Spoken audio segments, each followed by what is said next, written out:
গ্রীষ্মের এক বিকেলে গ্রামের মাঠের ধারে দাঁড়িয়ে আছে কৃষক গোপাল। তার পাশে বাঁধা ধূসর গাধা, নাম গোবিন্দ।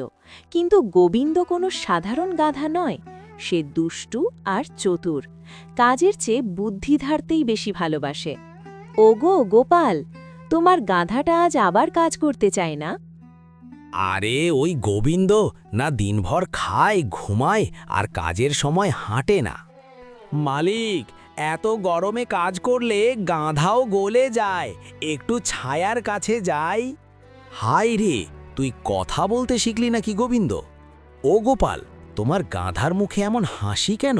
দেখে মনে হচ্ছে ওর মাথায় কিছু পাকছে।